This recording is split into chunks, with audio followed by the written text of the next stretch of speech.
আসসালামু আলাইকুম ওয়া রাহমাতুল্লাহ। প্রিয় দর্শক, আশা করি আপনারা সবাই আল্লাহর রহমতে ভালো আছেন। রাগ এটি আমাদের জীবনের একটি স্বাভাবিক আবেগ। কিন্তু যখন এই রাগ সীমা ছাড়িয়ে যায়, তখন এটি আমাদের জন্য, আমাদের পরিবারের জন্য এবং সমাজের জন্য ক্ষতির কারণ হয়ে দাঁড়ায়। রাগ আমাদের সুস্থ জীবন এবং সুন্দর সম্পর্কগুলোকে নষ্ট করে দেয়। আজ আমরা এমন একটি গুরুত্বপূর্ণ বিষয় নিয়ে আলোচনা করব যা আমাদের দৈনন্দিন জীবনের একটি বড় চ্যালেঞ্জ, আর তা হলো রাগ নিয়ন্ত্রণ। আমরা সবাই জানি, ইসলামে আমাদের জীবনযাত্রার প্রতিটি ক্ষেত্রে দিক নির্দেশনা দেয়। রাগ নিয়ন্ত্রণের জন্য আমাদের প্রিয় নবী হযরত মুহাম্মদ সাল্লাল্লাহু আলাইহি ওয়াসাল্লাম অনেক সহজ এবং কার্যকরী আমল শিখিয়ে গেছেন। আজ আমরা শুধু রাগ কমানোর উপায় নিয়েই কথা বলবো না, বরং রাগ নিয়ন্ত্রণের জন্য কিছু বিশেষ দোয়া এবং আমল শিখব, যা আমাদের রাগান্বিত অবস্থায় আল্লাহর সাহায্য পেতে সাহায্য করবে। আজকের ভিডিওটি আপনাদের জন্য খুবই উপকারী হতে চলেছে, তাই শেষ পর্যন্ত আমাদের সাথেই থাকুন। প্রথম অংশ, রাগ কি এবং কেন হয়। চলুন প্রথমে আমরা বুঝি রাগ আসলে কি এবং কেন এটি আমাদের মধ্যে সৃষ্টি হয়। ইসলামের দৃষ্টিকোণ থেকে রাগ হলো শয়তানের প্ররোচনা। আমাদের প্রিয় নবী সাল্লাল্লাহু আলাইহি ওয়াসাল্লাম বলেছেন, ক্রোধ শয়তানের দিক থেকে আসে। শয়তান মানুষকে রাগান্বিত করে, এমন কাজ করতে প্ররোচিত করে যার ফলে পরে সে অনুতপ্ত হয়। রাগ হওয়ার অনেক কারণ থাকতে পারে।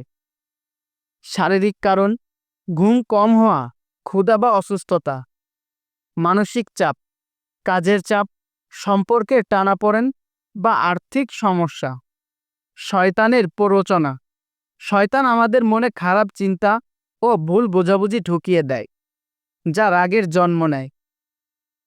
আমাদের মনে রাখতে হবে, রাগ একটি মানবিক আবেগ, কিন্তু একজন মুমিন হিসেবে আমাদের দায়িত্ব হলো এই আবেগকে আল্লাহর সন্তুষ্টির পথে ব্যবহার করা, শয়তানের প্ররোচনার শিকার না হওয়া।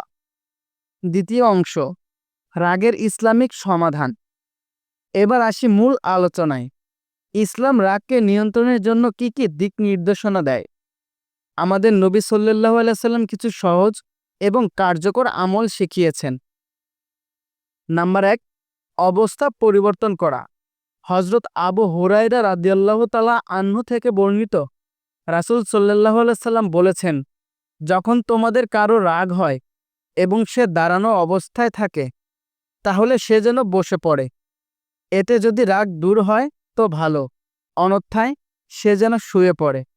নাম্বার 2, অজু করা। রাগ শয়তানের প্ররোচনা, আর শয়তান আগুনের তৈরি। অজু হলো পানি দিয়ে করা একটি কাজ। পানি আগুনকে নিভিয়ে দেয়। তাই যখন রাগ আসে তখন অজু করলে রাগ অনেকটা কমে যায়। রাসূল সাল্লাল্লাহু আলাইহি সাল্লাম বলেছেন, যখন তোমাদের কারো রাগ হয় তখন সে যেন অজু করে নেয়। নাম্বার 3, আউযুবিল্লাহ পড়া। এটি রাগের সবচেয়ে শক্তিশালী প্রতিষেধক। যখনই রাগ হয় তখন মনে মনে বা মুখে জোরে জোরে আউযুবিল্লাহি মিনাশ শাইতানির রাজিম পড়ুন। এর অর্থ হলো, আমি বিতাড়িত শয়তান থেকে আল্লাহর আশ্রয় চাই। শয়তান আপনার মন থেকে সরে গেলে রাগও কমে যাবে। তৃতীয় অংশ, রাগের জন্য বিশেষ দোয়া এবং এর ব্যাখ্যা। এবার আমরা সেই সব গুরুত্বপূর্ণ দোয়াগুলো শিখব যা আজকের আলোচনার মূল বিষয়। এই দোয়াগুলো মুখস্থ করে রাখুন এবং রাগের সময় ব্যবহার করুন। প্রথম দোয়া, আউযু বিল্লাহি মিনাশ শাইতানির রাজিম। অর্থ, আমি বিতাড়িত শয়তান থেকে আল্লাহর নিকট আশ্রয় প্রার্থনা করছি। এই দোয়াটি আমরা আগেই বলেছি, এটি সবচেয়ে সহজ এবং শক্তিশালী আমল। রাগ আসলে এটি বারবার পড়ুন। এটি আপনার মনকে শয়তানের প্রভাব থেকে মুক্ত করবে। দ্বিতীয় দোয়া, আল্লাহুম্মা গফিরলি জামবি ওয়া আজহিব গাইজা কালবি ওয়া আজরিনি মিনাশ শাইতান। অর্থ, হে আল্লাহ, আমার গুনাহ মাফ করে দাও, আমার অন্তরের রাগ দূর করে দাও এবং আমাকে শয়তান থেকে রক্ষা করো। এটি একটি ব্যাপক দোয়া। এতে আপনি নিজের গুনাহ মাফের জন্য এবং রাগের মতো একটি খারাপ আবেগ থেকে মুক্তির জন্য আল্লাহর কাছে প্রার্থনা করছেন। এই দোয়াটি রাগের সময় আল্লাহর কাছে আত্মসমর্পণের অনুভূতি তৈরি করে। তৃতীয় দোয়া, লা ইলাহা ইল্লা আনতা সুবহানাকা ইন্নী কুনতু মিনাজ জালিমিন।